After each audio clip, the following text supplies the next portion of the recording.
大家好，我是丽姐，欢迎大家来听相亲故事，感谢大家的订阅。今天要给大家讲一个让我印象特别深刻的相亲故事。这个故事的女主角叫嘉欣，是一位在某知名舞蹈培训机构当老师的美女，今年30岁。说实话，我做红娘这么多年，还真没见过身材这么好的姑娘，那颜值和身材简直就跟那些女网红有的一拼。记得第一次见到嘉欣的时候，她穿着一条贴身的连衣裙，妆容精致，一看就是十分注重自己形象的人。她坐在我办公室里，开口就是：“丽姐，我要找个条件好的，最好是年收入50万以上，有房有车，身高1.8米以上，年龄不要超过35岁的。”我当时就愣住了，心想这要求也太高了吧。虽说现在确实有不少优质男士，但哪有这么完美的？我试着跟他分析，嘉欣啊，你的要求是不是有点太理想化了？没想到嘉欣直接回我：“丽姐，我这个条件配得上啊，你看我这颜值、身材，再加上我是专业舞蹈老师，收入也不差，找个条件好的不过分吧？”我叹了口气，这孩子怎么这么执着呢？但既然他这么坚持，我还是按照他的要求给他安排了第一次相亲。第一位男士是个金融公司的主管，35岁，年收入确实不错，就是身高差了点，1.75米。见面的时候，嘉欣二话不说，上来就问人家：“你平时工作压力大吗？会不会经常加班？收入真的有50万吗？能不能让我看看你的工资单？”那个男士当场就不高兴了，说：“小姐，我们是来相亲的，不是来面试的。”第二位男士是个创业老板，开了家科技公司，条件也不错。结果嘉欣一见面就嫌弃人家秃顶，还当着人家的面说：“哎呀，你这发际线是不是有点高啊？”把人家气得直接走人。这时候我也有点着急了，好不容易约到的优质男士都被他这么直接的态度吓跑了。我正想着该怎么办，嘉欣突然给我打电话，说他看中了我们平台上一个叫小张的男生。我一查资料，差点没晕过去。这小张今年26岁，刚毕业没多久，在一家小公司上班，月薪才8000，租房住，连车都没有。这跟嘉欣之前的要求也差太远了吧？但是不得不说，这小张确实长得帅，身高1.83米，而且特别阳光开朗。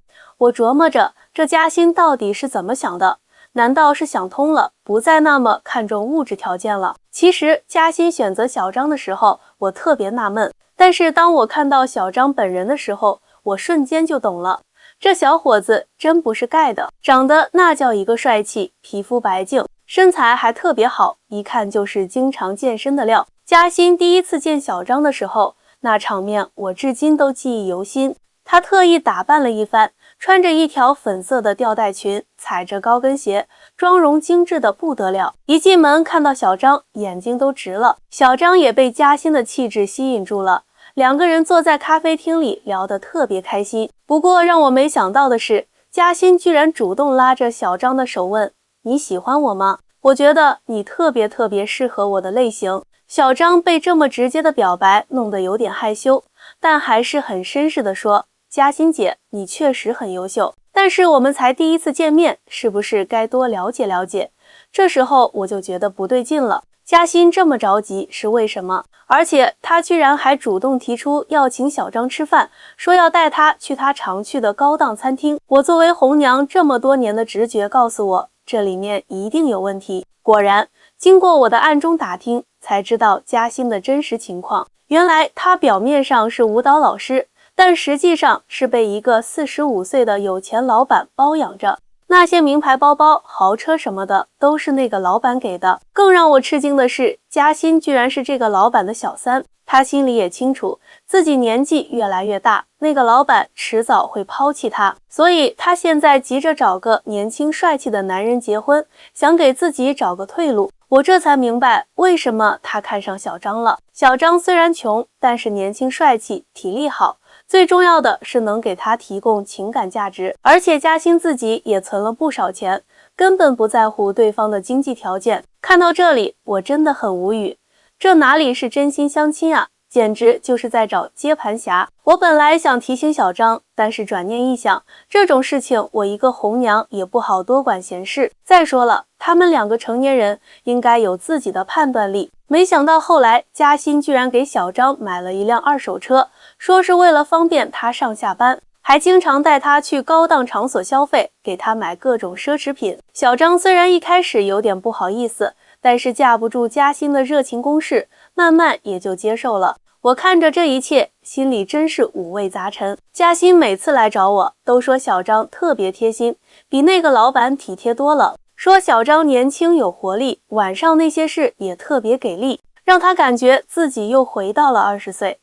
这时候我就在想，这到底是不是真爱呢？嘉欣是真的喜欢上小张了，还是只是把他当成了摆脱现状的救命稻草？而小张又是怎么想的呢？他知不知道嘉欣的真实身份？就算知道了，他会在意吗？这些问题在我脑子里转来转去，但我知道，作为一个红娘，我能做的就是静静地看着故事发展。毕竟感情的事情，谁又能说得清楚呢？那天我正在办公室接待客户，突然闯进来一个西装革履的中年男人，一进门就质问我：“你就是红娘丽姐是吧？我警告你，不要再给嘉欣介绍对象了。”我当时就火了，这是什么人啊？也太嚣张了吧！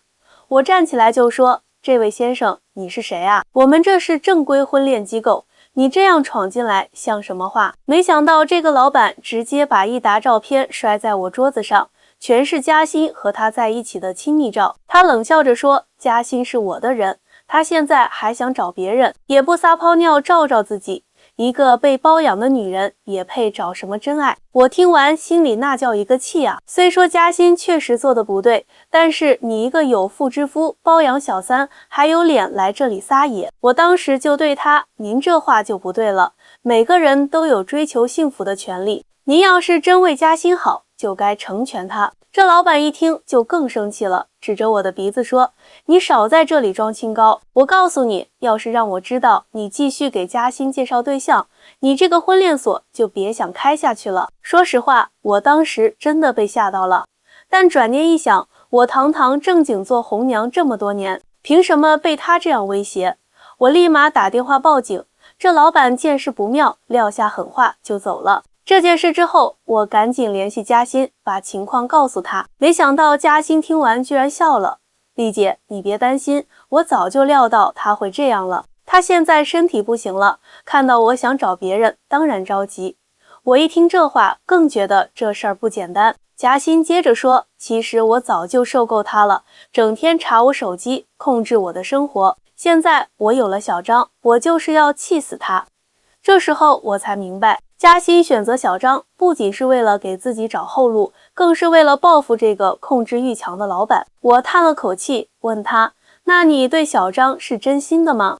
嘉欣沉默了一会儿，说：“丽姐，说实话，一开始我确实是冲着他年轻帅气才接近他的，但是相处下来，我发现小张真的很单纯，对我特别好。虽然他没钱，但是他会给我做饭，陪我聊天，让我感觉特别温暖。现在我是真的喜欢上他了。”听他这么说，我心里又是一阵复杂。这世界上的感情有时候就是这么奇妙，一段始于利用的关系也可能开出爱情的花朵。但是我还是忍不住提醒他：“那你准备什么时候告诉小张真相？他值得知道事情的全部。”说到这里，故事变得更加扑朔迷离了。嘉欣听了我的建议后，陷入了沉思。他说：“丽姐，我真的很怕告诉小张真相，万一他接受不了怎么办？可是天下没有不透风的墙，事情的发展远超出我的预料。”那天晚上，嘉欣和小张去他常去的高档餐厅吃饭，